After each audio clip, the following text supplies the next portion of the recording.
Baik Prof, hari ini kita bicara secara santai tetapi kita berbicara sebuah buku yang sangat-sangat akademik sifatnya. Ya, kalau kita lihat pada susunan bab, susunan tajuk, begitu ilmiah sifatnya. Pun begitu dalam sifatnya yang ilmiah, ia harus diberikan cara yang santai, yang mudah untuk difahami oleh para pembaca supaya intipati yang dihasratkan oleh Prof itu dapat dihayati oleh pembaca. Okay.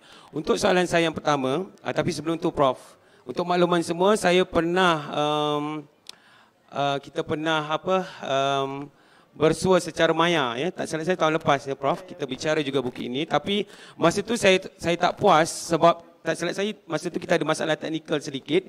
Kita mula lewat petang, pukul 5 petang, ya, dan hampir ke maghrib tak salah saya. Dan pelayar kita di media sosial masa itu kata nak lagi kan. Tapi kita sambungnya pada hari ini. Okey Prof. Pertamanya, tajuk ini Revolusi Bahasa dan Asas Tamadun. Apa sebenarnya ingin Prof sampaikan dalam buku ini? Silakan Prof. Baik. Auzubillahi minasyaitanirrajim. Bismillahirrahmanirrahim. Wassalatu wassalamu ala asyrafil anbiya'i wal mursalin wa ala alihi wa sahbihi ajma'in, amma ba'd. Assalamualaikum warahmatullahi wabarakatuh.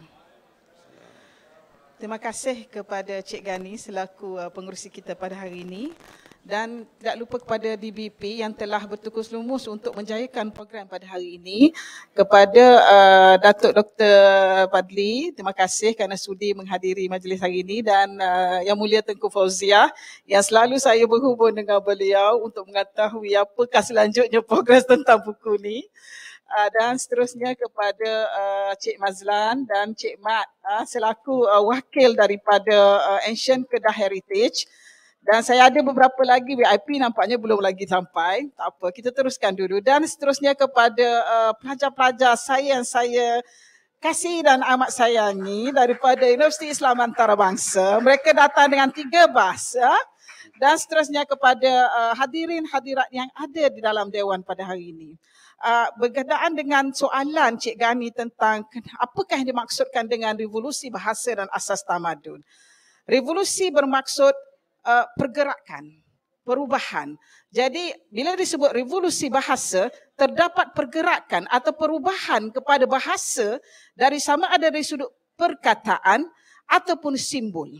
Tetapi apa yang kita lihat di sini ialah perubahan yang berlaku yang ditulis dalam buku Revolusi Bahasa itu adalah perubahan pemikiran manusia. Bermula daripada wujudnya Adam AS yang kita kenali sebagai Homo sapiens, maka berlakulah perubahan pemikiran dengan melahirkan satu bentuk perkataan. Perkataan dan pemikiran yang terlahir daripada penggunaan pemikiran. Disebabkan itu ada perbezaan dengan makhluk sebelum Adam AS. Jadi benarlah kerana kata Allah Subhanahu Wa Taala dalam surah Al-Baqarah, Auzubillahi minasyaitanirrajim, wa idza qala rabbuka lil malaikah inni ja'ilun fil ardi khalifah. Qalu ataj'alu fiha man yufsidu fiha wa yasfiku ad-dima wa nahnu nusabbihu bihamdika wa nuqaddisu lak. Qala inni a'lamu ma la ta'lamun. Apa yang dimaksudkan dengan ayat ini ialah tentang wujudnya Adam alaihissalam yang mana ianya tidak terevolusi daripada makhluk sebelum itu. Jadi apa yang jelas di sini, perkataan daripada surah tersebut, daripada ayat Al-Baqarah ayat 30 itu adalah perkataan ja'ilun. Ini ja'ilun. Dalam konsep nahwu Arab, ja'ilun itu bermaksud isim fa'il. Isim fa'il bermaksud fa'il mudhari'. Peranannya, semantiknya seperti fa'il mudhari', iaitu present tense. Sekarang, ini ja'ilun fil ardi khalifah. Kemudian, malaikat tanya, qalu, jamak itu, malaikat. Qalu ataj'alu fiha, kamu nak jadikan lagi ke makhluk yang baru yang ada pun dah bertukus lumus, dah bertumpah darah, berkelahi. Ya, penggunaan ataj'alu, penggunaan hamzah pada perkataan taj'alu itu menunjukkan sekarang ataupun akan datang. Kenapa malaikat tak gunakan hamzah, tak gunakan hal? Sekiranya malaikat menggunakan hal, bermakna makhluk yang tengah dijadikan tu dah ada berlaku, dah dijadikan. Ini bukti jelas pemahaman konsep nahu dan semantik dapat menolak pandangan barat mengatakan bahawasanya Adam alaihissalam itu adalah terevolusi daripada makhluk sebelum itu. Hakikatnya Adam alaihissalam merupakan makhluk baru yang berlainan daripada makhluk yang terjadi sebelum itu. Dan kita maklum bahawasanya apabila malaikat mengatakan man yufsidu fil ard wa yasfiku dima. Jadi terdapat makhluk yang berkaki dua yang tengah menumpahkan darah, yang tengah bergaduh semasa Adam alaihissalam dijadikan oleh Allah Subhanahu wa taala. Jadi ini bukti jelas semasa Allah Taala menjadikan Adam alaihissalam, makhluk yang sedang bergaduh itu sudah wujud. Dan kesimpulan yang dapat kita buat, Adam alaihissalam adalah makhluk baru, tidak ada kaitan dengan makhluk yang berkelahi, yang bertumpah darah pada ketika itu. Itu pengenalan saya. Pengenalan dah berapi dah. Betah lagi sehingga ke pukul 1 tengah hari nanti. Baik, Prof meletakkannya dalam kata pengantar ini, dalam buku ini mengatakan bahawa penulisan buku ini adalah untuk menangkis serangan barat. Ya, apatah lagi kita berada dalam persekitaran revolusi industri keempat, banyak benda-benda baharu yang mengaburi kita kepada kejujuran ataupun jalan kebenaran sejarah. Mungkin Prof ulas sikit. Okey, saya rasa di sini buku ini perlu kerana umat Islam ataupun dunia Islam jarang meneroka alam sebelum zaman Nabi Muhammad sallallahu alaihi wasallam.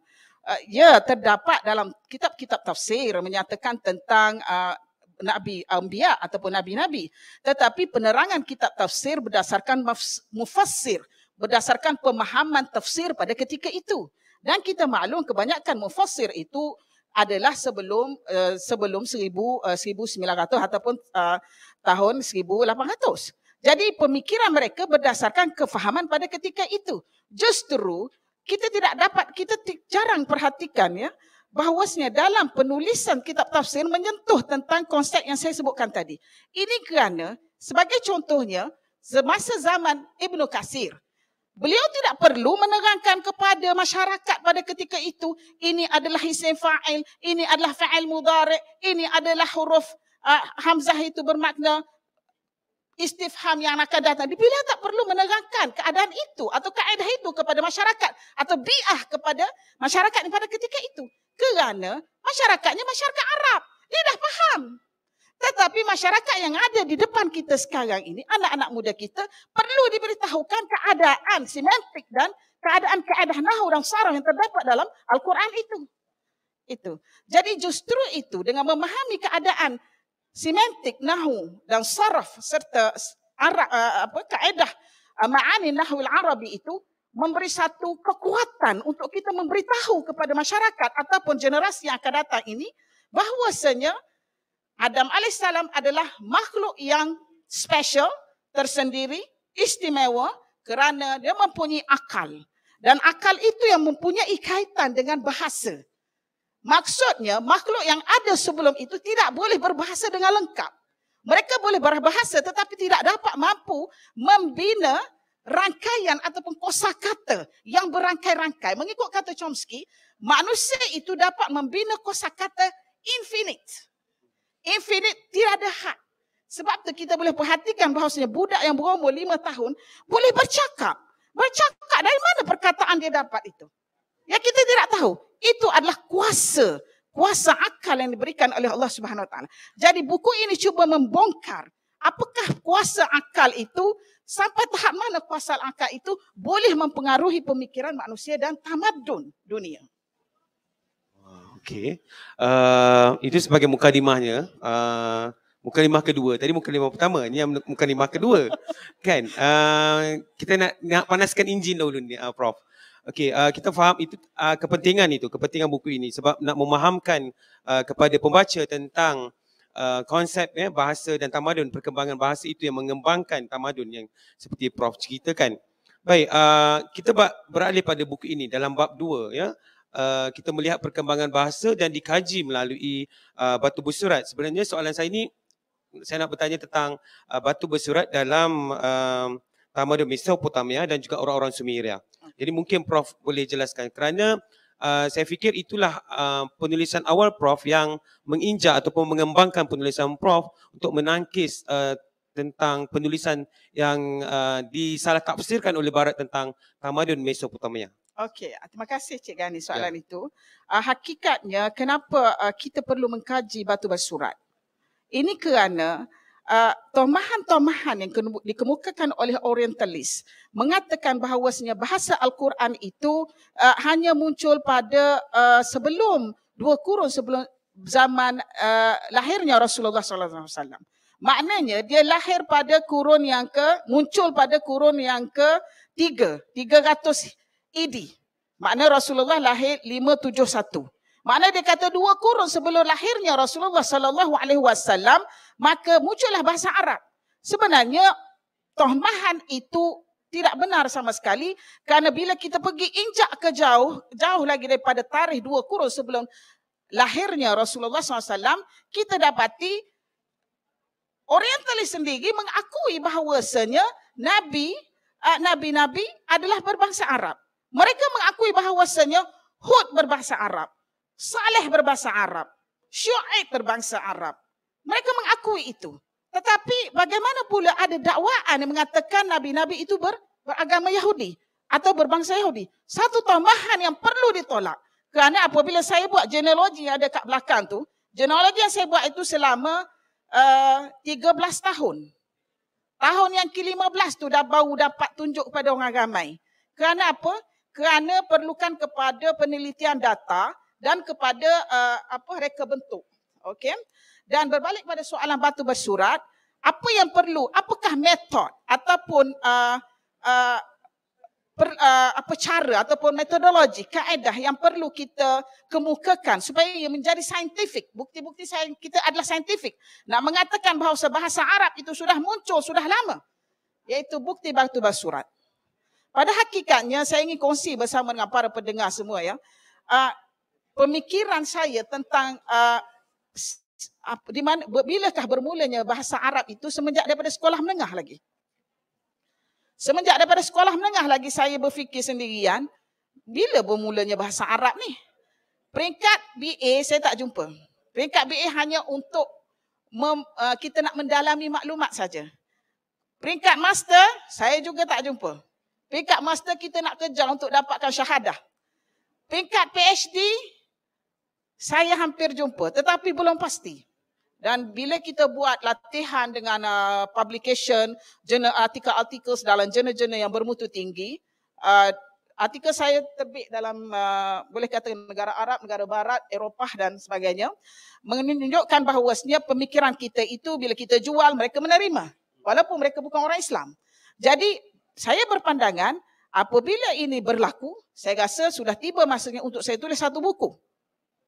Untuk tulis satu buku, memberitahu kepada orang ramai bahawasanya ini sebenarnya yang saya jumpa. Hasil daripada penelitian. Sesudah saya mendalami bidang Nahwu Arab. Untuk pengetahuan, saya punya tesis saya dalam PhD adalah dirasah naqdiyah fi tafkir Nahwu Arabi tentang nazaratul amal fi Nahwu Arabi. Jadi benda itu satu yang substan dalam pemikiran penulisan linguistik Arab. Jadi dia memberi satu kekuatan untuk kita mengkaji batu bersurat. Bila kita pergi jauh, kita jumpa dengan batu bersurat yang bertarikh 4000 sebelum Masihi. Mengikut Profesor Tahar Bakir, dia mengatakan dalam buku dia, dalam bahasa Arab, dia tidak diterjemah ke dalam bahasa Inggeris buku itu. Jadi dia mengatakan bahawasanya hakikatnya batu bersurat yang berusia 4000 BC itu ditulis sebelum 4000 BC. Jadi bila kita tengok data kita jumpa daripada saintis Cina dan Turki yang telah buat ekspedisi di Ararat sekitar 2000 BC tak silap saya, 2000 AD, tahun 2000 yang lepas, mereka mendapati bahawasanya terdapat carbon dating yang dijumpai tentang serpihan kapal di Ararat itu berusia 4800. Yang menariknya dalam penulisan Epik Gilgamesh, tablet 11 itu menceritakan tentang banjir besar. Dan banjir besar itu adalah serupa dengan maklumat yang terdapat dalam Genesis. Saya juga kaji Bible dan beberapa artikel saya terbit di luar negara tentang penulisan on the Bible. Jadi bila kita tengok dan kaji, bila tengok ada persamaan yang cukup ketara di antara penulisan Genesis tentang banjir besar dan Epik Gilgamesh.